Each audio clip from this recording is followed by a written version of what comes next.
Everybody, this is Perch, and this is a viewer question here. Who this has come up a lot, and I on one hand I don't really understand why anyone cares about this particular bit of history and trivia. On the other hand, I like this bit of history and trivia, so it's kind of a little bit of both. So the question is, Perch, I often see that picture of Captain America punching Hitler, but I hear that Jack Kirby hated Nazis. Is that true? Would Jack Kirby punch a Nazi? So, well, the answer to that is actually yes, but maybe, I mean, Jack Kirby killed Nazis, not just punched them. Jack Kirby actually served in World War II. So the answer to your question is yes. Now, keep in mind, World War II, 1942, I think, is when he was drafted into the Army. What was a Nazi in 1942 is a little bit different than a Nazi in 2021. It's a different. We're not at war with Germany. The Nazis were part of the army of Germany. Why am I giving this history lesson? Everybody, I think, knows there's a difference between the two. Now, definitely we can get into the evil is the same and kind of all that, but it's different to say I'm going to go out and punch, and in Kirby's case, actually kill Nazis when you're at war. Whereas if you walked out into the street today, just in, say, Manhattan, and you just start punching and killing, Nazis, and you're going to go to jail for murder. So it's just people bring this up a lot of like, well, Jack Kirby would have punched. Well, yeah, I mean, most of us would. I would have. If I was alive during 1942 and I was in the war, I would probably killed some Nazis myself. I think many people would have in this country. So it just put that, that's why I think this kind of let's bring up what Kirby did as an example of what we do today is it's disingenuous because it's a very different thing. But it is true that Jack Kirby hated Nazis and would talk about Nazis, although some of the stories I think have changed over time. I mean, most famously, from a lot of different accounts, Jack Kirby really enjoyed telling stories of his time in the war. And his stories of time in the war was actually pretty cool. One of the things that Jack Kirby did, and there's some really great books that kind of talk about what he did, but when he was drafted into the war in 1942, he was part of the 5th Infantry Division, landed in Liverpool. He was basically right in the thick of things. And apparently, as history tells us, or his word tells us, Jack Kirby, the fact that he drew comic books got around his unit and the other soldiers in his division. Now, I should preface this by saying some people have misunderstood a little bit of the timeline here. Jack Kirby was drawing comics prior to going to the war.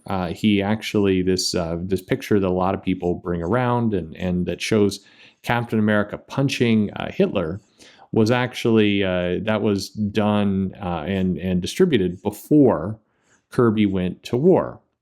So Kirby would, when he did get drafted and go off, he apparently had he had a bunch of inventory material, which is one reason why people have often said, hey, that there's this myth that Kirby was drawing comics for Timely and for others while he was over, in the war. That's not true. He had drawn material ahead of time, and then it came out after he had been deployed. So that's why there's less of a break of him going to war.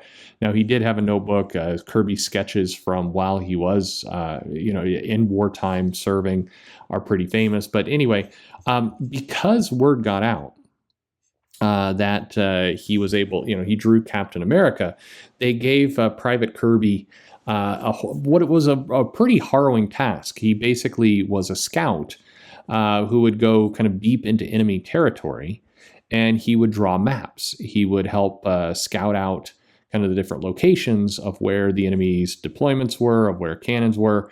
And, there's some history there. His markings of the Axis's 88 anti-armor cannons were used to clear the way for the troops. But this was a dangerous job. I mean, this was basically heading in to kind of do advanced reconnaissance or scouting. There's a bunch of people who are in the military right now who are probably cringing at some of the terms I'm using, but I'm just trying to keep it really, really easy to kind of explain. So Kirby, his unit crossing into northern France, took heavy casualties. He often cited that sketching in his notebook, making some of these drawings, kind of coming up with these fantasy worlds, was how he kept his nerves intact while he mapped out these enemy locations, which was, again, extremely dangerous.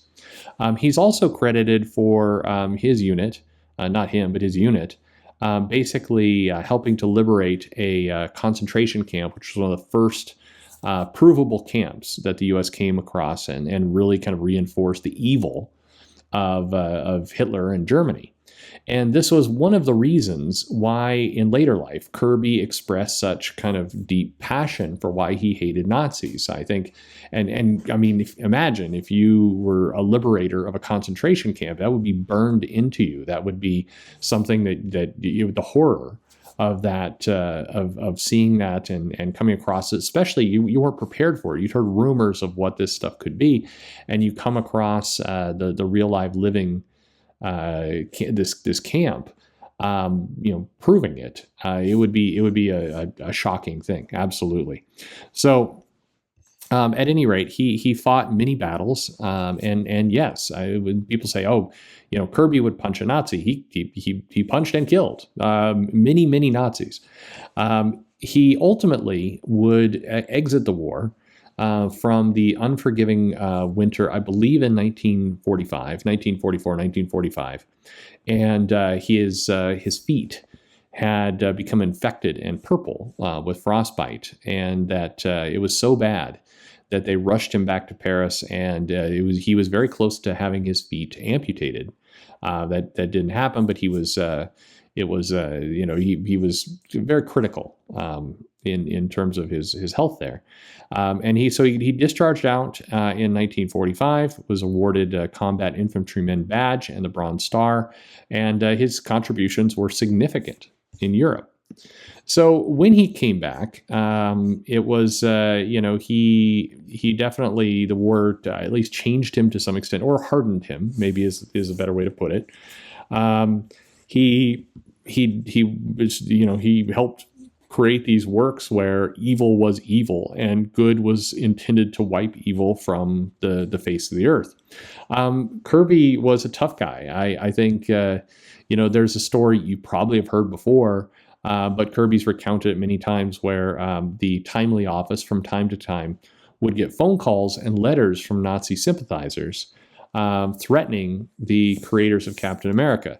And the story goes, when Jack was in the Timely office, a call came in from somebody in the lobby. And when Kirby answered, the caller threatened Jack Kirby with harm if he basically threatened to beat him up if he showed his face. And Kirby told the caller he would be right down and just headed down the elevator to go have himself a fight. And of course, the guy, ran off and vanished. But anyway, Kirby had said during his time, certainly working on Captain America, and perhaps because of his time in the war, he would get letters telling them that somebody would jump him and hang him from the light posts in Times Square and other things. And it was, he said. In his interview, he said it was typical of a genre of fans who have long since died out. Kirby liked to recount stories of his time in the Army. Or I don't know about liked, but he did often. People would say, Stan Sakai said, we went to a few parties when Fantagraphics was in Agoria. It was one of those that I first met Jack Kirby and listened to his war stories. I met Jack many times after that, and he always told his war stories. They were different stories, but it always ended with him killing 4 Nazis. He hated Nazis. And yeah, I mean, I think that, obviously, I mean, again, you were in the war. This debate over what Kirby would do, I mean, when you serve in the war and you fight, what do you think's happened? I mean, what the whole thing is odd. I do maintain that in many cases, I'll get to that in just a moment, but Kirby, basically, he often brought up fascist themes. A lot of what he did with Darkseid and some of his work in the New Gods and other things often represented some of this idea of human enslavement and basically kind of this this idea of combating fascism. It definitely was something that was on Kirby's mind. He worked on the Forever People, where he brought in several of these, and it was he used quotes from Adolf Hitler in his work to exemplify evil. And one of the things that I like about Kirby, and I like this history, is that there wasn't this well, we can't use quotes from Adolf Hitler. We can't do this kind of stuff because it might, some people might think we agree with it. That was absurd. If you knew Kirby and you saw the work, he used this material from Hitler and from fascism to underscore how evil it was. And that was, duh, right? I mean, like what, Hitler was a monster, and so to use him as a villain, it makes sense. Something I started earlier, but I'll finish it here. A lot of people like to bring up that Captain America cover, which should be on the screen now, or was in this video, as an example. Comics have always been political. Now, I've done several videos on this topic, and for whatever reason, they kind of stop with this cover, which always feels kind of lazy. If anything, I think this Captain America punching Hitler cover is not the best argument for comics have always been political. This cover was, in many cases, very, it was very nationalistic. It was very propaganda type. It was a lot of the war comics at the time were doing this.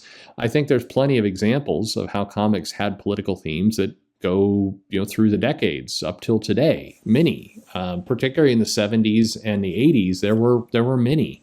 I think that always bringing this one out, to me, is just this kind of misunderstanding of, look, Cap's punching a Nazi, you should go out and punch a Nazi. And again, I'll say what I said earlier.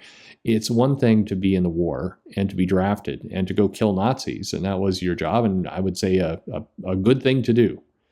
In 2021, we're not at war with the Nazi army, and you can't just go out and take violence into your own hands. The comic you're looking for there is the Punisher. If that's your deal, the Punisher is more the behavior you're using there. That's vigilantism.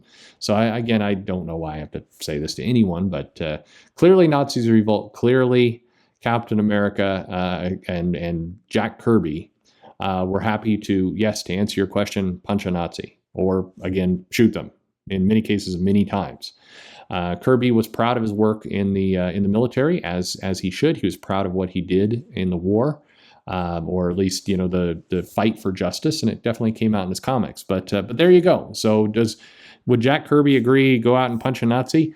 Probably. I mean, not again in today's context. No, I don't think Jack Kirby would tell you go randomly go pick a fight. However, Jack Kirby would, from his own stories, if somebody showed up at the office building and called him some names and said, come on out here, I'm going to punch you, I think Jack Kirby would roll up his sleeves and go take on that fight. So that's at least from what I hear. The story of Jack Kirby and his time in the military is amazing. The fact that he was, an enemy, a scout of enemy camps and drawing these maps, I think is pretty amazing and incredible, and definitely something worth learning more about. Anyway, you have questions, comments, leave them in the comments below, as always, and thanks for listening.